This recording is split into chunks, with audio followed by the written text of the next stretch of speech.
Straight ahead, speaking out, Dallas Mayor Eric Johnson opens up about the recent election and passage of the controversial HERO amendments and the potential for working in the Trump administration. Looking ahead, Senator Ted Cruz discusses what he hopes Republicans can accomplish in the next Congress as they hold the trifecta in Washington, D.C. And one-on-one, Congressman-elect Brandon Gill opens up about being one of the youngest members of the new Congress and his priorities as he represents North Texans on Capitol Hill. Good Sunday morning to you. I'm Jack Fink. Get your fix for Texas politics. Eye on Politics starts now.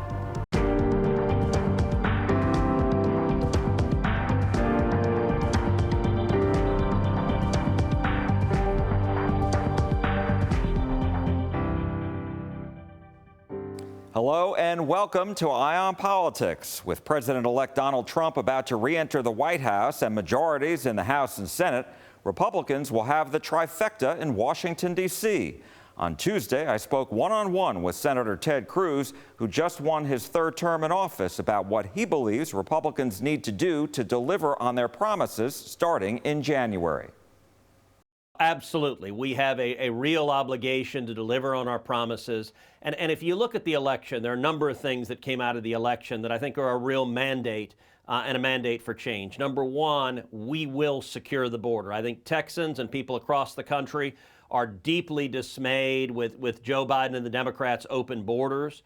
We are going to see the border secure, and I don't believe it's going to take a year or even 6 months. I think it's going to happen in January and February of next year. We're going to see the numbers plummet.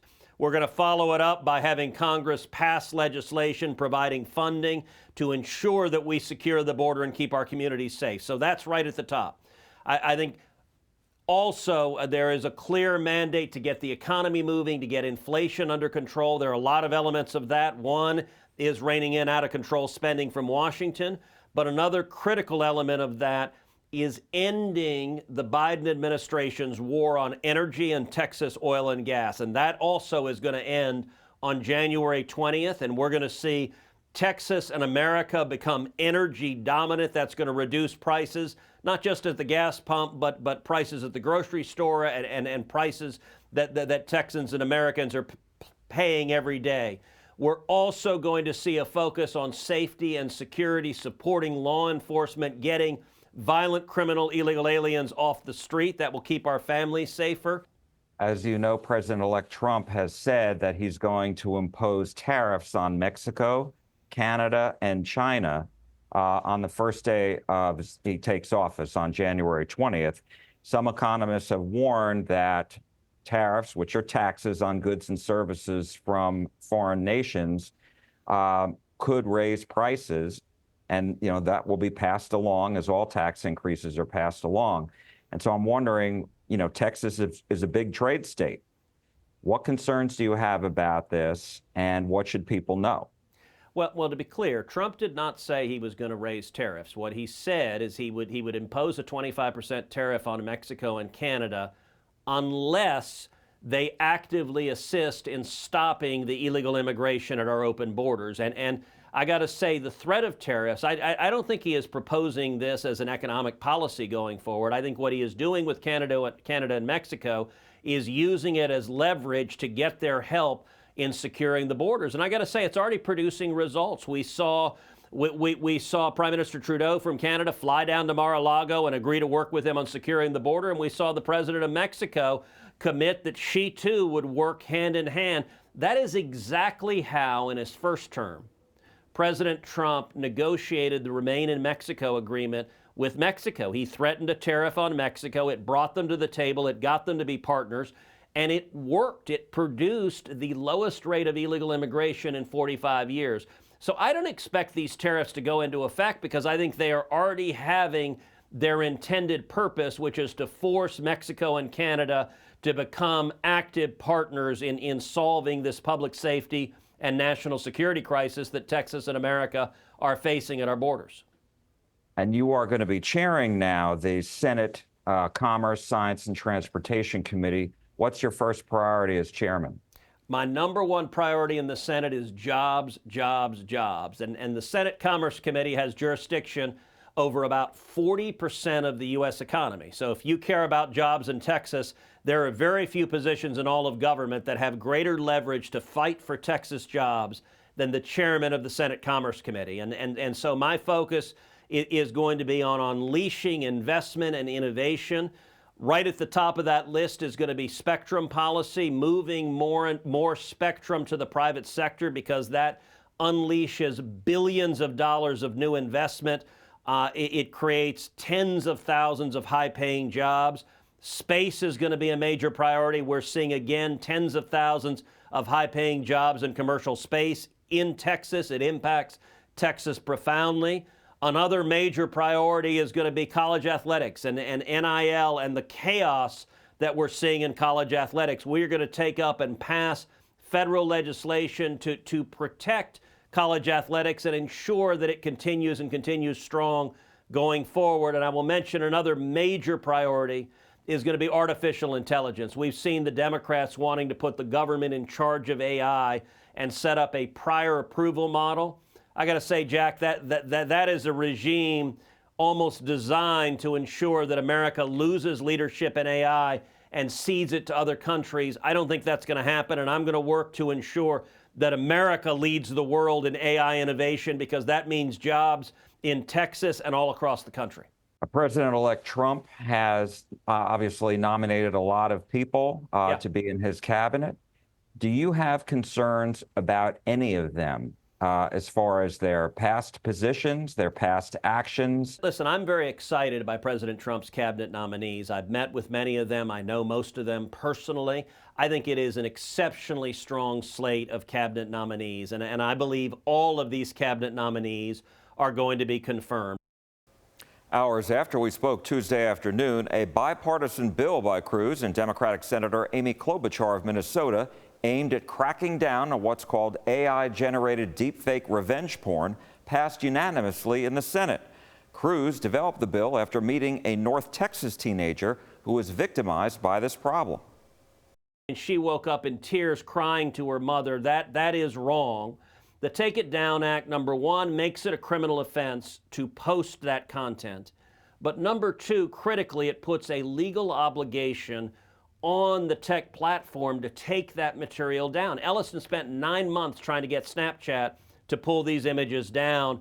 My legislation would make it a legal requirement. That bill now goes to the House. For the first time since voters approved the controversial Dallas Hero amendments, Dallas Mayor Eric Johnson sits down to talk about the impact it'll have on the city. My exclusive interview with him coming up later.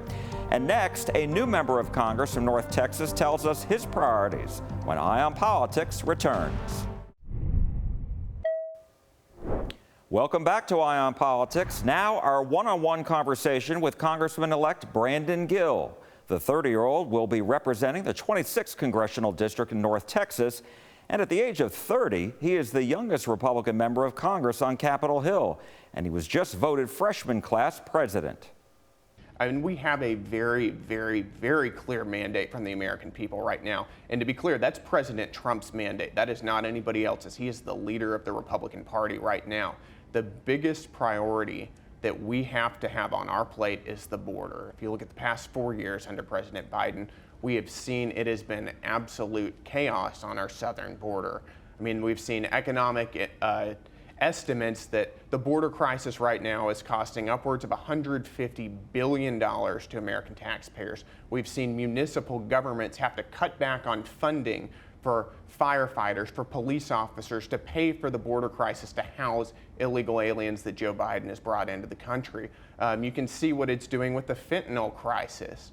I mean, we are importing enough fentanyl every single year to kill the entire population of America nearly 20 times over. I mean, this is a real serious crisis. The American people see it and they want us to solve it. So we've got to go back to President Trump's border policies.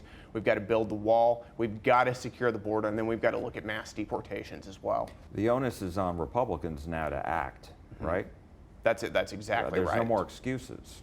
I completely agree. I think that the mandate is clear. And listen, what I want to be able to do 2 years from now, whenever I'm going back to my district and running for re-election, I want to be able to go to my constituents and say, listen, I ran on the Trump agenda. I ran on securing the border. I ran on deporting illegal aliens. I ran on cutting government spending. I ran on fighting back against a woke and weaponized federal government, and we actually got things done. The Trump tax cuts are set to expire, and so Yep. Congress is going to have to make a decision on whether to make those permanent or let them expire. I'm wondering, where are you on that? First of all, we do need to extend the Trump tax cuts. That's got to be one of our top priorities. If we don't, you're going to see a massive hit to the economy. I was reading that you are going to be the youngest member of Congress. Youngest Republican. Youngest Republican. Okay, so you'll be the youngest Republican to join Congress, and at the same time, you were elected freshman class president. So how did that come to be? Well, I was elected freshman class president, and the idea was I went to my classmates, and you could see their races across the country, right? Everybody ran broadly on the same things, which was the Trump agenda. That was securing the border, unleashing American energy, cutting wasteful spending to bring inflation down, fighting back against the woke and weaponized federal government. We all ran on these core principles, but everybody's got their own focus. Some people are more focused on energy. Some people are more focused on the border. And I said, I want to do everything that I possibly can to make sure that we are all in the best position to execute on the Trump agenda. And that's going to be my goal as president of the freshman class, is to help everybody else do the things we said we were going to do.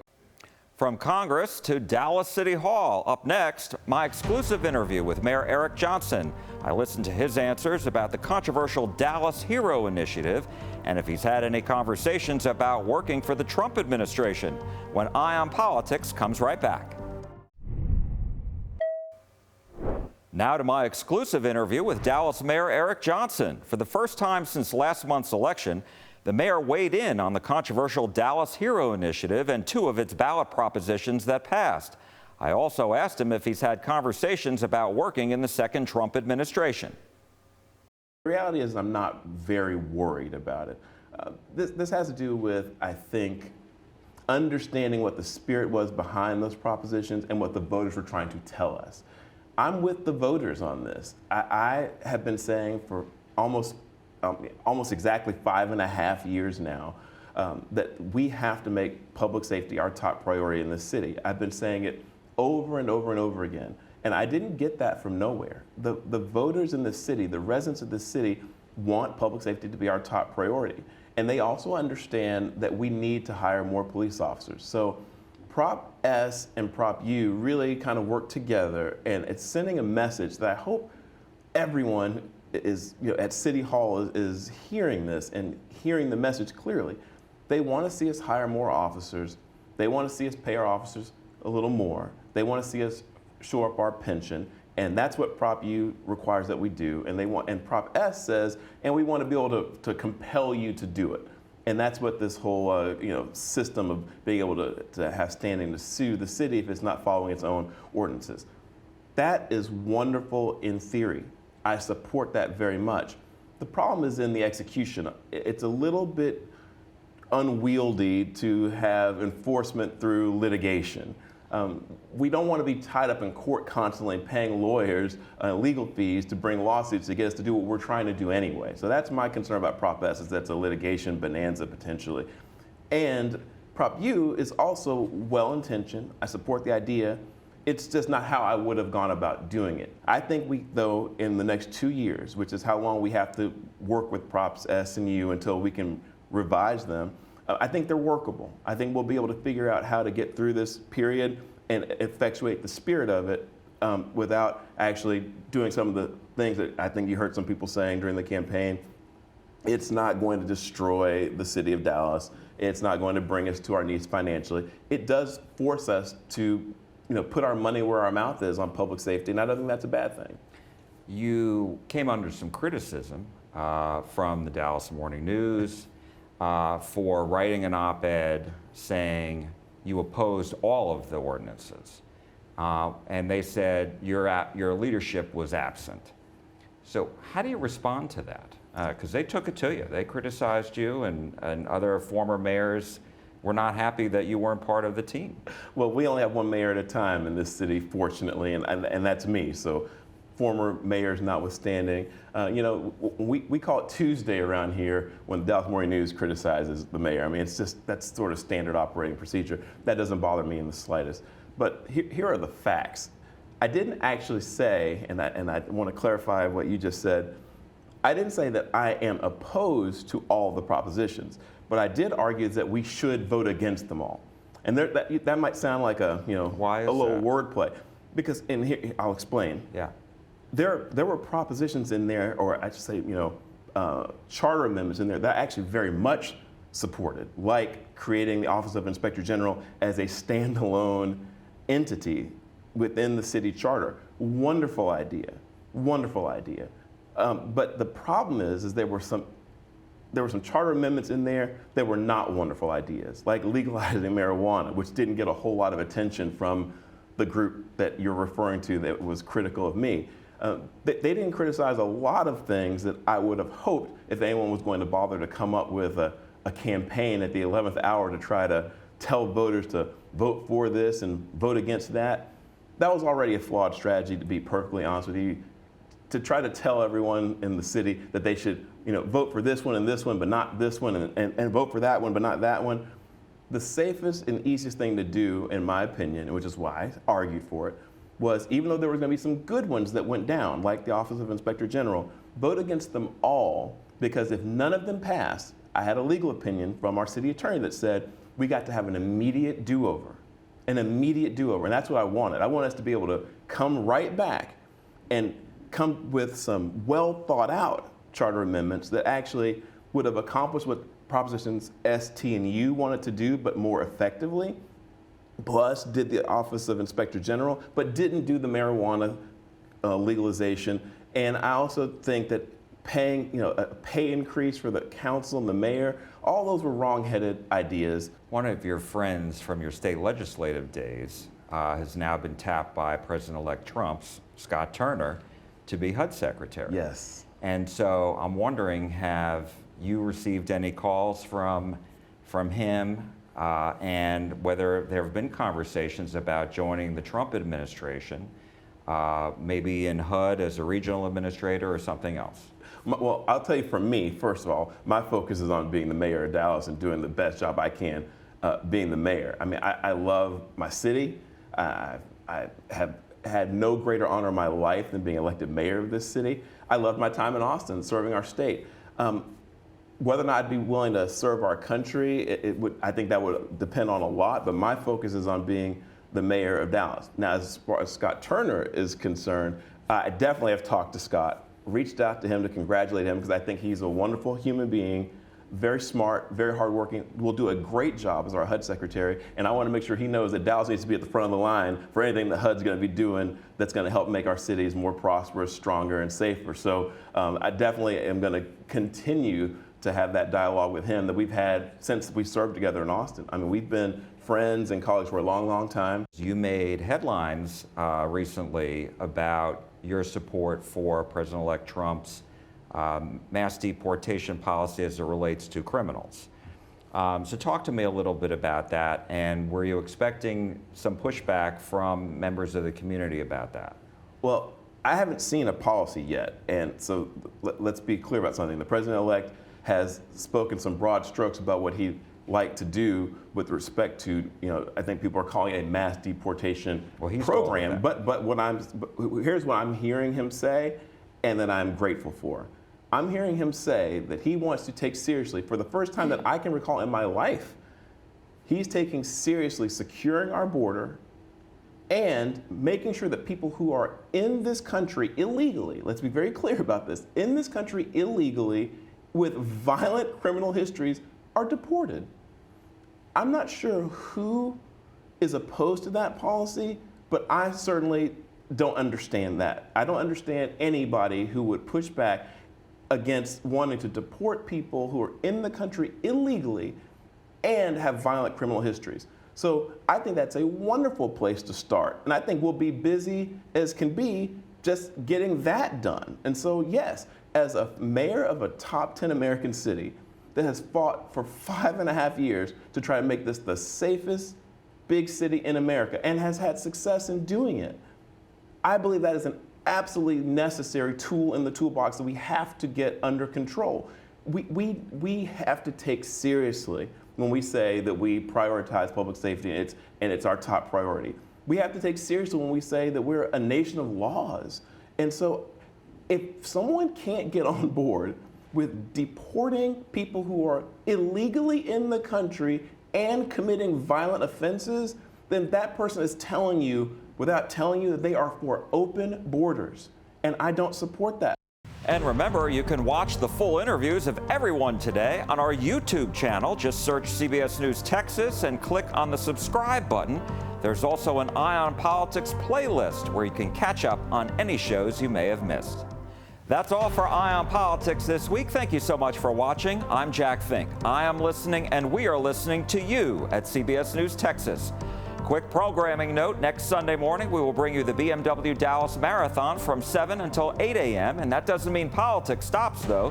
You can catch Eye on Politics over on our CBS News Texas streaming platform just a little later in the morning, starting at 8 a.m. We'll see you then. Have a great weekend.